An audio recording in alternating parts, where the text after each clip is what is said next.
Hi everyone, welcome to today's podcast episode. We have one of the biggest UK influencers. I would say you've been around for as long as I can remember, starting out on Instagram, making money simple. Thanks for coming on today. Thank you for having me on, mate. Glad to be here at the launch of or not launch, but early days of your new podcast. Glad to be one of the lucky guests to come on at the start. No, yeah, it's a pleasure. I think when I first started my page 2 years ago, you were one of the main kind of guys that I took a lot of inspiration from in terms of your content. So it's good to have a chat. Great to hear. Now here we are, collaborating. We love to see it. Yeah, so I like to start off by what interested you initially in finance, and like when did you start kind of getting into investing, and how did you find out about it? Yeah, so I was always sort of like interested in sort of like money and stuff. It was probably mainly when I'd done economics at A level. So when I was 15, 16, I then had more of a keen interest in it. Then started studying economics at university. And it was really during, I did a placement year where I worked for a year in industry in between my second and final year of university. And it was then when I started reading books, the first one being Rich Dad, Poor Dad, which is an absolute classic. It was also then when I started sort of consuming content on like investing, personal finance, property, and just like reading and watching and yeah, loads of things relating to like finance and investing. And then sort of, yeah, from there, it then my interest has sort of always stayed and if not grown over the years. I started making money simple in 2019, but I actually started investing sort of myself for a stock and shares ISA sort of, I think it was August 2018, around then. So it was towards the end of my placement year. I'd saved a bit of money and then I made my first investment. Although I did have a workplace pension I was enrolled into that whole year. So I was actually an investor before I even knew it. But my first sort of like proper investment I made of my own accord was, around the summer of 2018. So yeah, it's been about 4.5 years now. So quite a long time. Yeah, and a lot of people I speak to, they say that their interest in finance was sparked by Rich Dad Poor Dad. So why do you think that? Like, do you think this is something that more people should be educated about in school? Because like a book like Rich Dad Poor Dad just seems like such a game changer in terms of a lot of people's mindset towards finance. Yeah, I think so. The thing is, it's quite tough because like it's easy to say it should be taught in schools, but then most people probably would be bored in schools. So I think you got to probably do it at the right time and also sort of teach the right topics. So I think it would be useful for people probably doing their GCSEs in the UK, so 15 and 16, and then maybe there's like a further course when you do your A levels. So I reckon sort of 15 to 18 is sort of the sweet spot to start educating people. I think if you do it before then, people are just going to be sort of too young and not really care. But I reckon around sort of like 16, particularly, people maybe sort of get their first part-time job. They start earning their own money. Maybe they've been getting pocket money as like a teenager. So they've had a bit of money coming in, but then they start getting their own part-time job. Maybe don't start getting pocket money, want to know what to do with their own money. So I think that's sort of the sweet spot to actually start. I definitely think there should be something, at least like a basic sort of level. And I think the sort of things that should be taught, just even just like, when you earn money, like some of it you pay tax, roughly how taxes work, stuff like sort of budgeting, very basic things like just investing, not necessarily the specifics of how to do it, but actually like what is invested. You park your money somewhere, it then grows over time. It can sort of pay you an income. Just even open up people to sort of like the basics can then help. But I mean, things like investing, pretty much everyone's going to do that for a pension. Things like a mortgage, pretty much everyone's going to try and own their own house at some point, or if not rent. So they should know like the whole like mortgage versus rent and how that can maybe benefit you or not benefit you depending on your situation. Everyone's going to pay taxes. Everyone's probably going to buy a car. Everyone's going to have money coming in and out, so need to like manage their expenses. So I think those sort of like basic lessons, even if it's like a few hours over the course of like a term, would go a long way to helping people in school. Yeah, and you touched on pensions, and I think it's quite interesting that a lot of people don't realize why their pension grows. It's because it's invested, right? And why do you think there's this like all of these misconceptions? Yeah, honestly, you'd be so surprised. Even people that work in like finance jobs who you'd think would be clued up, most people just aren't, unless you actually specifically like read into this. And I guess, are keen about it. Most people just don't know, which is why it's obviously good with sharing content on this sort of stuff to break it down for people. But yeah, if you have a pension, that's going to be invested in something. So you want to get access to it. You want to see what's being invested into. You might want to change what's being invested into. You might be paying a high fee. I know with mine, I was paying a high fee, so I switched mine into like a lower fee fund. And did you say about why is there a misconception about this? Yeah, and I guess you probably get to speak to a lot of people through your pages about like what common misconceptions people have with investing, because I do see a lot of I always get questions of people who maybe they've heard horror stories, or they kind of they believe it's too scary or too risky. Yeah, so I think that's a big one where people say investing is risky, and like it's sort of just, if you put it into context, it depends what you invest into. When you put it into context, it's almost the opposite of risky. It's actually quite safe.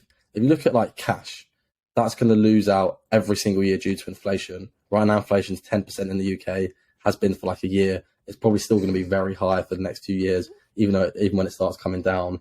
Like if inflation's 10%, your cash gets cut in half roughly every 7 or 8 years. So if you have £10,000 now, saving for a house deposit, in 10 years' time, that's going to be worth £5,000 in real terms, in terms of what I can buy. First of all, that's pretty risky. Another sort of risk is relying on one income stream. So most people, and I'm still in this position myself, I'm trying to build other income streams, but most people, myself included, still rely on one income stream. If that job was to be made redundant, if you were to get ill, if there was a recession and you were to get sacked, you then literally have nothing to live off of. Whereas investing can give you two income streams in the form of dividends and capital gains. Like, they're not going to be, big at the start, but over the years and the decades, they can hopefully fund your lifestyle. So once again, that one income stream, that cash is risky, but most people save and they don't invest. That one income stream is risky, but most people always rely on that one and only realize when it's too late. So it really sort of depends when you think of risky. If you look at the stock market, and we get into like the details of this might not make a lot of sense to some people who are a beginner, but if you use a broad market index fund, like a global index fund, an American index fund like the S&P 500, if you just zoom out over the like 10 years, 20 years, 30 years, it almost is like a straight line. The dot-com crash, the 2008 global financial crisis, the 30% COVID crash, everything is almost like a blip over the long term. And that's because investing sort of consistently builds your wealth over time. It's not to say you're not going to loot. Your portfolio is going to be up and down like a roller coaster in the short term, but over the long term, it just, generally speaking, goes straight up when you're looking at the global stock market or the US stock market. And to me, it's almost like a no-brainer. If you can afford to put away 5%, 10% of your income per month, get your toes wet. It hasn't got to be of a big amount. You can start on some platforms in the UK of like £1. Put a few pound away a month, dip your toe in, see how you feel, your emotions with the market going up and down. But what you quickly find is, what I found, what a lot of people that I talk to find, is you quickly get quite addicted to try and invest as much as you can and to hopefully see your money grow. Then if the market crashes, it's even better because you can buy stuff cheaper. So you actually want the market to crash, and then you start looking at it that way. But yeah, I think I do understand why people are nervous, because there are always horror stories, always like a relative or a friend who lost everything. But what they probably done was stuck all of their money into like one random stock, one random penny stock, one random crypto, done no research, no due diligence, didn't read a single book, just chucked their life savings into a random stock tip they overheard from someone at the pub at the weekend. And then they're surprised when, obviously it's heartbreaking, but they're surprised when they lose all their money. Don't take that approach. It depends what you invest into. When it comes to the stock market, if you're going to use a broad market index fund, that's a pretty safe and steady bet over the long term to consistently sort of compound your wealth at 5, 7, 8%. So that's a bit of a long answer, but hopefully that makes people feel a bit more at ease. But the best thing you can do is just start. Like anything, you're going to be nervous when you start going to the gym. You're probably bench pressing the bar, but just go, do it. Then in 6 months later, you're bench pressing 40 kilos, then 60 kilos. And over time, you're getting stronger and you start optimizing and you get better as you watch some more videos and learn more. And it's the exact same with investing. Yeah. So what would you say are the top things people need to know before they commit to it in terms of like getting over that initial fear? The top things. So honestly, I'd say the best thing to do really is just like read a few books, because even if you read a few books, you're going to sort of know so much more than most people. And even just like consuming content like this podcast and the stuff we post on Instagram, just sort of absorbing that information and designing your sort of feed and the content you're consuming to be educational. Hopefully that can sort of put you at ease and motivate you and inspire you to get going. But really, I would say read. I mean, some good books when it comes to investing. The Little Book of Common Sense Investing is my favorite book on investing. The Psychology of Money is good. The Simple Path to Wealth is good. Money Master the Game is good. They're all like mainly investing books. I mean, from the UK, gonna shameless plug, but Stop Waiting, Start Investing, my own ebook, pretty much it's just what I wish I would have read like 4.5 years ago, because I made loads of mistakes. Like I didn't use an ISA. I then used an ISA from a high street bank rather than from an actual investment platform. I then used a really high active fund rather than an index fund. I then started individual stocks, paying all these other fees. So loads of mistakes that I made at the start. So that's almost the book that I wish I had before I started investing. But the best thing to do is just read, watch some videos, hope it makes your mind at ease. But really, you just have to start. And as I said, I use Vanguard mainly as my platform. You can start there with £100 a month. If you haven't got that much money, you can use platforms like Trading 212. I think you can start from like £1 or £3 or something. I mean, if you have any questions, people can feel free to DM me and I can try and advise them or let them know what the best platform for their situation is. But really, you just got to get started with a small amount of money, and over time, you sort of grow your confidence. Because it is, once you put money in, it will be very volatile in the short term. And I mean, when I first started investing in 2018, there was actually quite a big sort of crash that I had a couple of individual stocks. They sort of dropped quite a lot. Even my index funds dropped quite a lot. And it's almost like you sort of get used to it yourself. And luckily that was with like a few £100 rather than like £50,000. Well, I've sort of conditioned myself to now I've sort of built the sort of emotion. But actually, you know what? Thinking about it now, The Psychology of Money would be, if you're really nervous, would be a great book to read. I've got it over there. Great book to read because it sort of goes through, money is really a psychological thing in terms of investing, spending, all of that stuff. And it breaks it all down and will put your mind at ease. If you combine that with the Little Book of Common Sense Investing, you'll have the knowledge of the market and index funds and also the sort of psychological side. And investing really is a psychological thing. There's a famous quote from Jack Bogle, don't do anything, just stand there. With investing, often the less you do, the better, because the more you try and tweak and change and improve, you're going to pay more fees and get worse results. Yeah, I mean, I remember when I first started investing, I'd made a lot of mistakes. I remember using Hargreaves Lansdown to buy my first share, thinking it was in pounds, but it was actually in pence. So I ended up buying 2 pence of Lloyds Bank shares and paying £20 in fees. So I paid £20 and 2 pence for one share, which is worth 2 pence. So sometimes when you kind of learn the lesson the hard way, okay, like now I know not to make that mistake. But luckily you learned that with like 20 quid rather than thousands of pounds. Exactly, yeah. I've done a similar thing actually. When I used to use Halifax as my high street bank, and when I bought my first share, I think I paid I think it was like a £12.50 fee plus an FX fee, and I only bought I don't know, maybe £100. So I ended up paying like a 15% fee, which is, I mean, you paid an even bigger fee. You paid like a 2 million% fee, but I paid like a 15% fee, which is ridiculous. And once again, it's better to learn those lessons on smaller amounts. But hopefully, people now won't make those 2 mistakes that we made, because we just explain them, which is why listening to content, reading books, consuming stuff can just help you before you actually get started investing. Yeah. So, do you think with a lot of financial influences on platforms like Instagram, we're kind of filling the gap in terms of promoting this financial education? Do you think that there's also dangers of people who, like myself, for example, are not qualified financial advisors? Should we be giving advice online, or do you think it's a good thing overall? I think it's definitely a good thing, because, I mean, even if you think about sort of 20 years ago, before social media, investing really was just for old, rich, white blokes. Well, that was a stereotype anyway. All the big executives and directors would be investors, and everyone else had a pension, didn't know what was going on.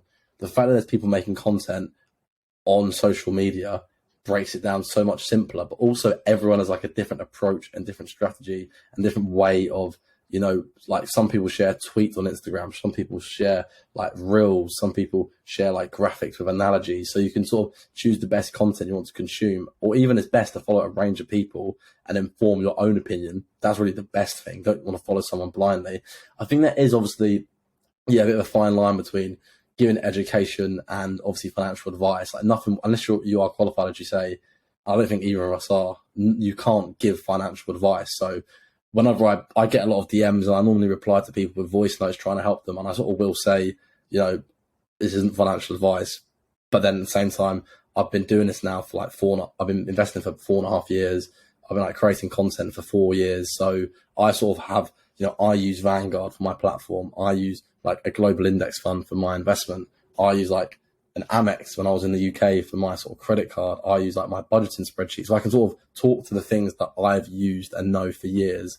But then if I don't know something and someone asks me, I'll literally just say, I've said this so many times, almost I was like, I do not know the answer. If you find someone that does, let me know so I can then relay it to the next person that asks. So yeah, I think there is definitely a fine line, and unless you are qualified, nothing we give is financial advice. But at the same time, without us, without us sort of breaking down the jargon, there would still be like a massive gap between sort of all the suits, people working in banks and on Wall Street and in London, in the city, and just normal everyday people trying to invest. And I think that because there's so much information now, most importantly, the fees have come down so much and the accessibility is higher than ever. Like the last sort of 5 to 8 years, there's now so many low fee platforms and they're only getting cheaper.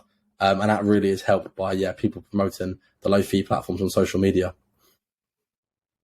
Yeah, of course. Like I try and create content which helps people. Also try not to go across the line when it comes to, because advice and kind of just promoting education. I always try to disclaim people as well that you've got to be careful.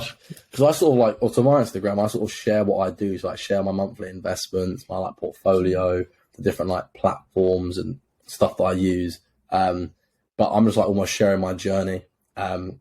So that's not advice. It's more when someone will ask me a specific question and I'll point them in the right direction, but sort of say, this is just my opinion. So yeah, you got to be careful, I guess.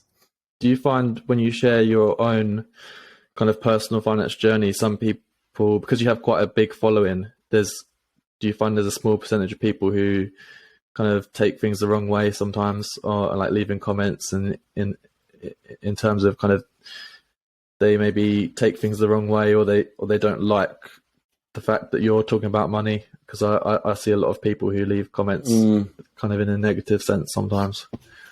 I would say on Instagram, most of them are positive. There are normally some that are negative, and it's normally just because, to be fair, because my like portfolio is getting bigger, and as my salary is going up through work, I'm investing more than ever. It can maybe be disheartening to people who are like just starting out. If they see me investing, like, I invest like at the moment £650 into my stocks and shares ISA.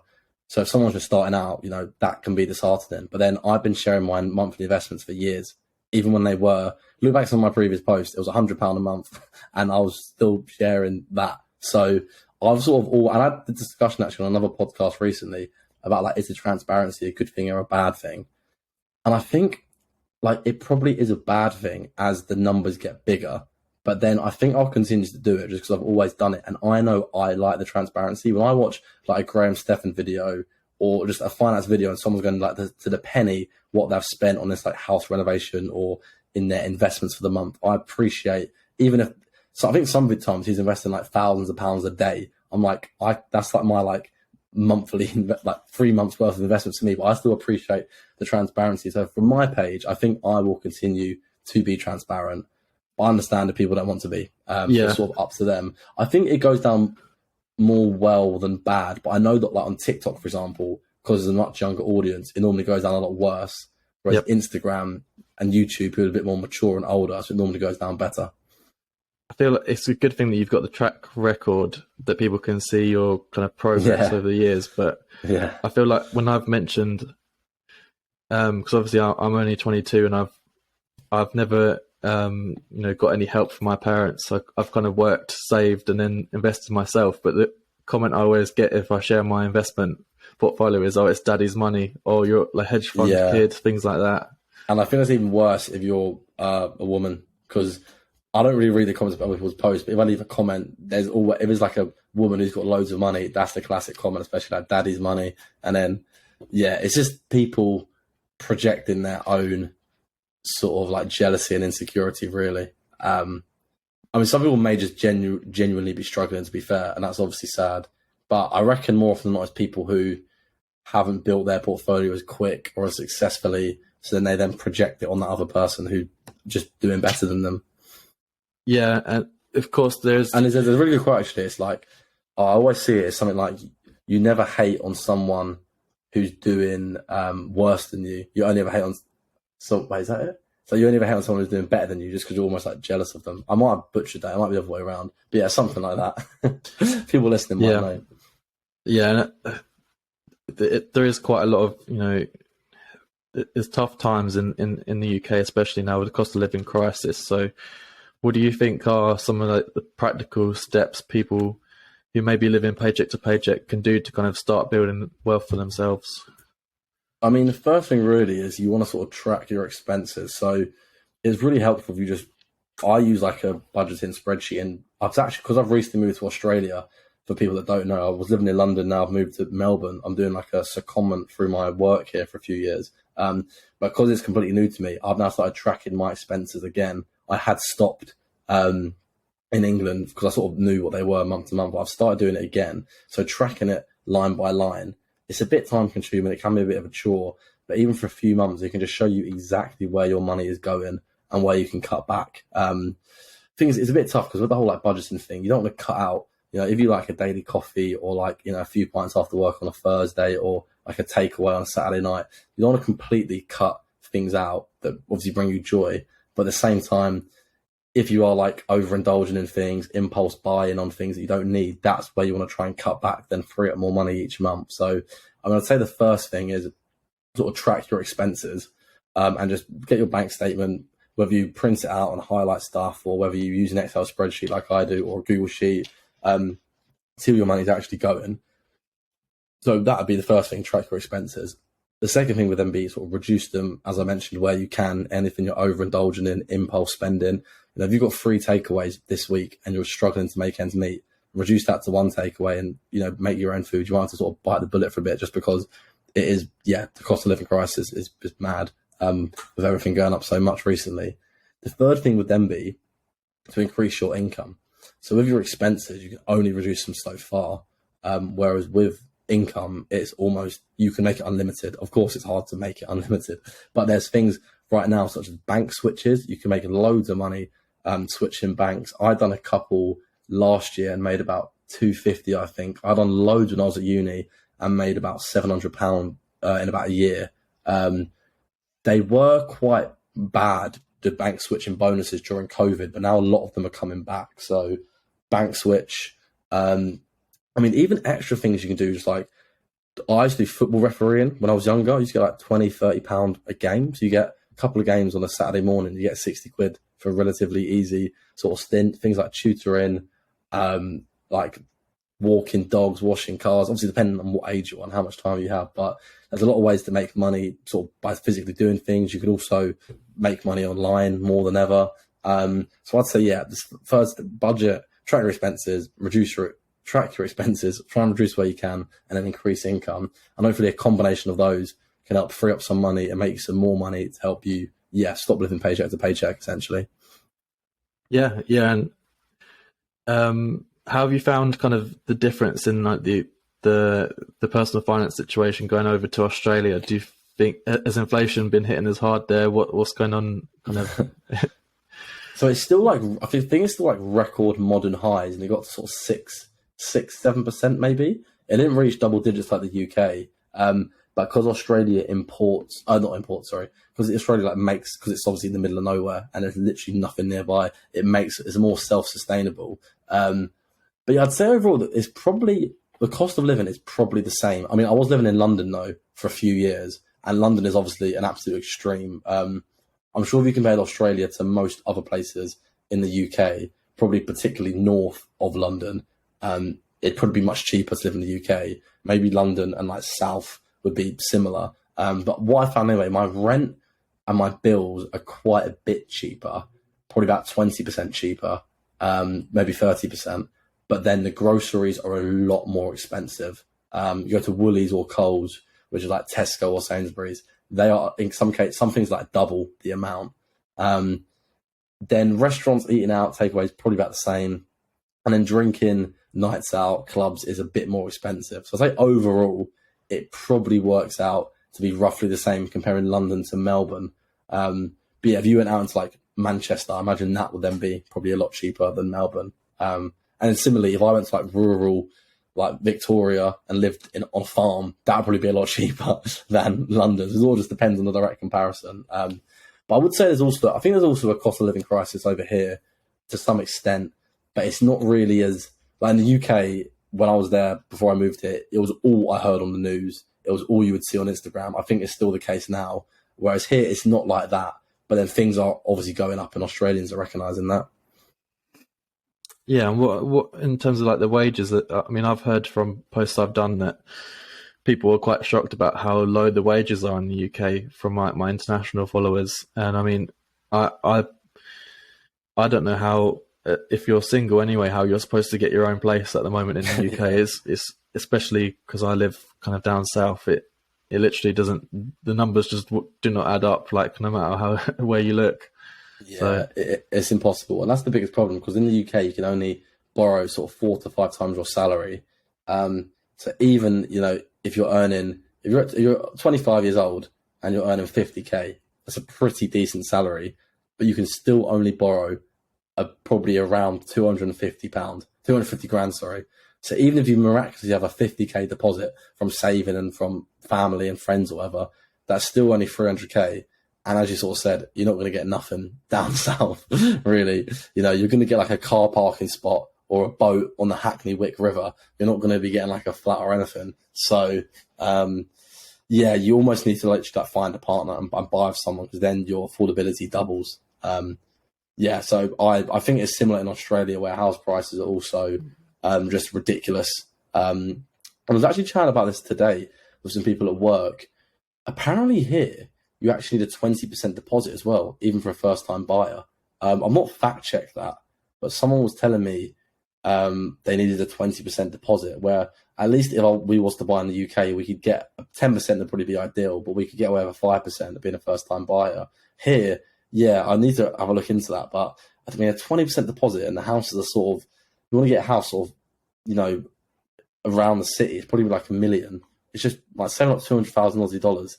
It's a similar sort of problem to London. It's just impossible unless you have a really high salary or you combine with someone else. Yeah. And so we touched a little bit on index funds and kind of like planning for financial independence. How can people diversify their investments, and how would you kind of simply explain what an index fund is? Yeah, so the best way to diversify your investments is through using an index fund. And what it is, so when you come to the stock market, you have hundreds and thousands of companies all around the world that are publicly listed, meaning that their stocks or shares in their company are sort of traded on a day-to-day basis, whether that's in London Stock Exchange, New York Stock Exchange, Shanghai Stock Exchange, whatever it is. So you can invest into those individual companies. Or what an index fund does is it groups loads of companies together, and you can then invest into a group of companies. So the S&P 500 is the most tracked index in the world, and that's essentially the largest 500 US companies in the US, in America. So you could, buy one share in every single company in the US. That'd be very time consuming. You could try and pick certain companies you think are going to perform well, but history shows us in the data that it's almost impossible to do that. 96% of individual investors picking stocks will lose out to the S&P 500 as an average over a 15-year period, which isn't even that long if you're going to be investing for 30, 40, 50 years. So an S&P 500 index fund in this case will group all 500 companies together, and you can then buy a unit or a share of an S&P 500 index fund, and that then means you automatically own every company in that index to the proportion that they make it up. So I don't know the exact percentages off the top of my head, but I think Apple maybe makes up like 6%, Microsoft 5%, Tesla 4%. Your money sort of gets funneled into those 500 different companies. In the actual weighting that they're relevant in the US. So what I then do is I then take this a step further and use a global index fund. So rather than just 500 US companies, through the index fund, I use the FTSE Global All Cap. I'm invested into 7,000 plus companies in every corner of the world. Once again, all sort of market weighted in proportion to which each country and industry and company makes up that index fund. But yeah, that means I'm essentially as diversified as I can get. As some companies fail, which most companies do over time, and new companies and new innovations come to the fray, you're constantly owning the best companies. And that's a great thing about an index fund. It's almost sort of self-sustaining, because those companies, Blockbuster, Woolworths, all these famous huge companies once upon a time die. They then take their spot in the index taken by someone else, and that index, whilst it will probably fall in the short term, will continue going up over the long term, as we sort of spoke about at the start of this podcast. Yeah, so are you mainly investing into the all world rather than the S&P? The FTSE Global All Cap is called, yeah. So the All Cap is slightly different to the All World. The FTSE All World doesn't include small cap stocks, whereas the All Cap does include small cap stocks. So it's more diversified. It includes about 3,000 more stocks, but the actual performance of the two is almost identical over the last 10, 15 years, just because, it's mainly the large cap stocks that sort of drive the performance. So yeah, I'm in the all cap, but the performance is largely the same. I know the all world is more accessible because it's an ETF, so it's on more platforms. But I use Vanguard. They are both, and I choose to use the all cap because it's more diversified. Yeah, and I mean, do you see the US economy continuing kind of in its strength? Because I get a lot of comments saying that the level of debt is so high that eventually the stock market's going to crash to zero. And do you think there's a risk, or do you still believe that kind of the US economy is the strongest because the companies are so international that are tracked in those index funds?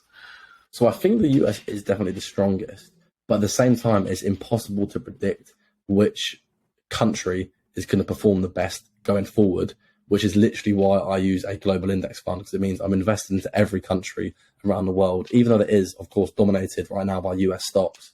If the US start becoming less powerful in terms of the global stock market, other countries would take their spot, and my portfolio would still keep growing over the long term. I think, and this is a big exercise I did when I wrote my book, and my ebook, was to look at the data. And if you look at the data over the last about 100, just about 110, 120 years, it's very rare that a stock market continues to perform well from decade to decade. So the US over the last 120 years has gone from making up only 15% of the stock market to a peak of about 65%. And now it's at about, it was at about 55%. Now it's back up to about 57, 58%. So over 100 years, it's ranged between 15% and 65%. And that is huge. Japan in the 70s and 80s made up about 45% of the global stock market. They were the innovators, had all the technology, had all the engineering, the cars, everything like that.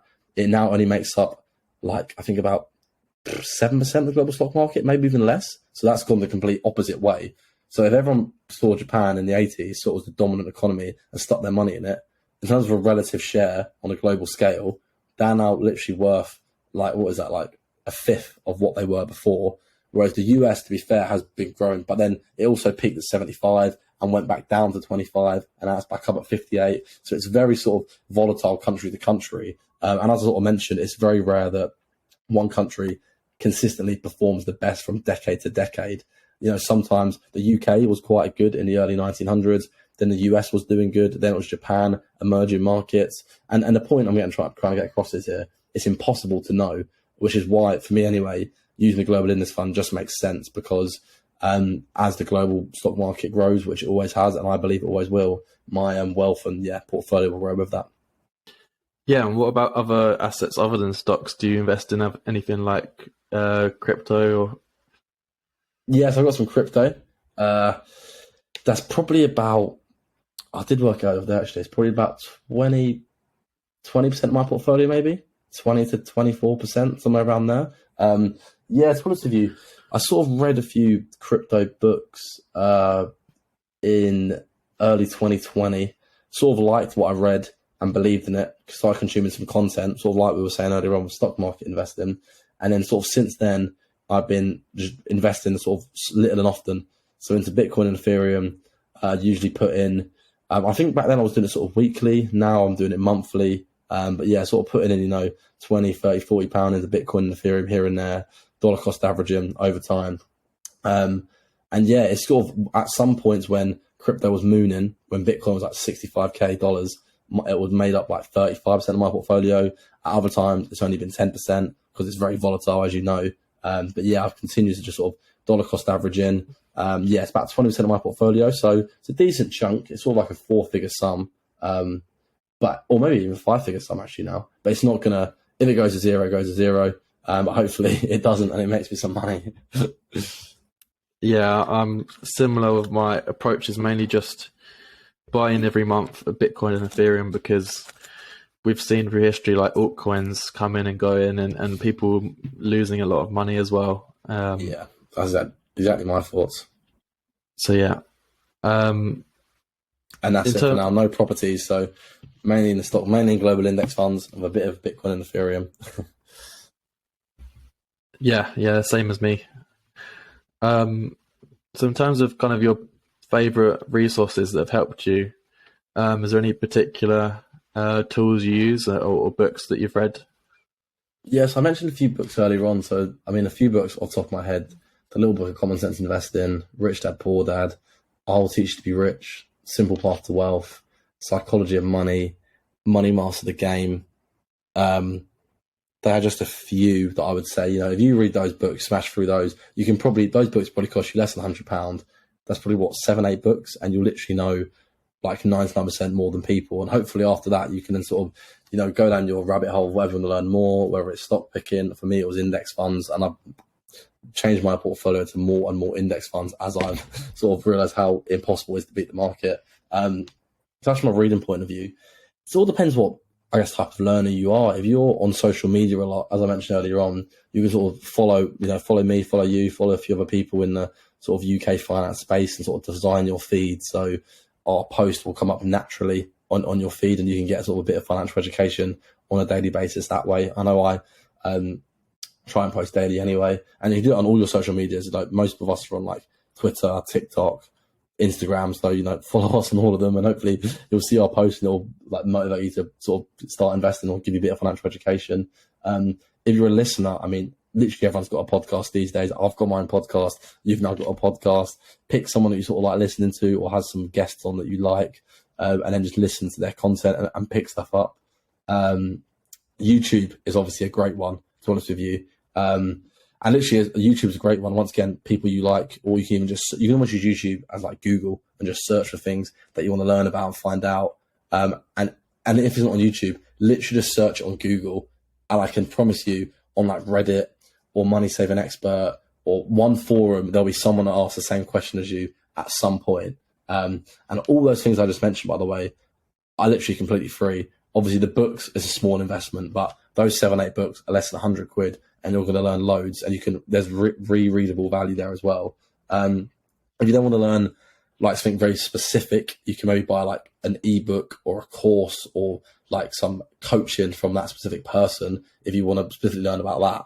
But that's only sort of once you've gone down all those other things I've mentioned and sort of got into the rabbit hole where you sort of need that like paid for support. But I know me personally, literally everything I learned was just for free on the internet, or if not, through sort of the small cost of buying books through Amazon over time. But yeah, I'd say hopefully all of that is enough for people to get started and get stuck into some investing. Yeah, and I definitely think social media, if you can kind of create your own homepage and explore page, which is actually educational, it's so much more beneficial than people who just scroll endlessly for hours and hours because there's a lot of people out there who just create content for attention, or like if you can follow people who are actually providing value, like that would be so much more beneficial to your life. But the way the algorithm works is quite tricky, in that sometimes you have to be controversial to get your post out there. I've found that, like, obviously the more engagement you get, the more the algorithm pushes it. So sometimes if you say something a bit controversial, it actually does better. So you have to be careful with social media. It's a bit, it can be a bit of a double-edged sword. Yeah, you sort of got to play the game to some extent, but then also keep most of your content, like, I guess, true to yourself. Yeah. Is there anything else you think would be helpful for us to touch on before we wrap up? I mean, I'd probably just say the actual, and this is sort of, once again, what I sort of talk through just through like my videos and a lot of my posts on my page and my own ebook. The actual like 3-step process to start investing is very simple. It takes literally 10 minutes. The reason why most people don't get started is because of what we sort of talked about earlier, where they're like fearful, they're a bit scared, they've heard like a horror story, they don't think they know enough. A lot of that can be sort of countered, as we mentioned, through reading books and doing sort of your own financial education. But if you want to get into sort of a bit more specifics and the actual 3-step process to literally start investing, first of all, you need to choose an investment platform. Second of all, choose an investment account. And then third of all, choose an actual investment. So you can make that even better by saying choosing a low fee platform. So for me, I use Vanguard. Another example would be Trading 212. Second step, choose an account.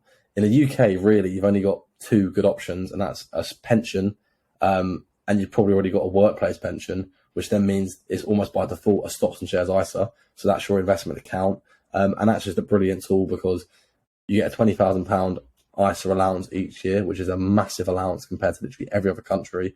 I'm in Australia, and there's nothing like a stocks and shares ISA. It's so overpowered. So you want to just maximize the use of that. Once the money goes in, you pay tax when you earn income, money goes in, and then all the dividend, all the bond interest, all the capital gains are completely tax-free, and it's also flexible. So you can, if you build that pot up hypothetically to £1 million by the time you're 40, you can just live off of that pot even before you get to access your pension. And then step 3 is choosing an investment. And as we sort of talked through already, and hopefully maybe convinced you or push you in the direction of index funds. I personally use a global index fund, the FTSE Global All Cap. And that's literally the approach that I follow. Vanguard, Stocks and Shares ISA, FTSE Global All Cap. I've been doing that personally for, since August 2018. So literally more than 4.5 years now. I'm going to continue to do it as long as I can. The actual sort of, with the platform or with the account, it may sort of vary depending on your situation or depending on the country you're in, but it's really universal. You want to choose a low fee platform, choose sort of the best account available to you based on your country, and then choose a low cost broad market index fund. Set up a regular automatic payment into that, and then you're an investor, and hopefully your money will grow and compound for years to come. So, hopefully finishing on that bit more of a specific detail can help people get started investing. And if anyone's got any questions, just drop me a message, Making Money Simple on Instagram, and I can probably send you a few voice notes or push you in the right direction to hopefully help you get you over the line and get you started investing. Yeah, nice one. And I think, like you say, it is quite simple once you've had it explained to you. But I think from an outsider's perspective, if you've not learned about investing before, it's just kind of that initial fear of kind of getting in and getting started. I think that's the main thing. And I think, I think that's a nice explanation to hopefully get some more people investing their money and kind of getting towards, hopefully financial independence. So, yeah. Exactly that. Stop waiting, start investing. That's the motto. That's the slogan. Yeah, nice one. So I think, you mentioned where can people find you? What platforms are you on, and what kind of, you mentioned your ebook before. Is there like a service you provide that? Yeah, I mean, I'm pretty much on like just every social media at the moment. If you just type in Making Money Simple, there's a lot of fake accounts. So especially on Instagram. So make sure you don't follow one of the fake accounts. But if you type in Making Money Simple on most social medias, I'll come up. So feel free to follow me, and any questions, just probably Instagram's best. Just drop me a DM there or tweet at me, and I can I'll see it.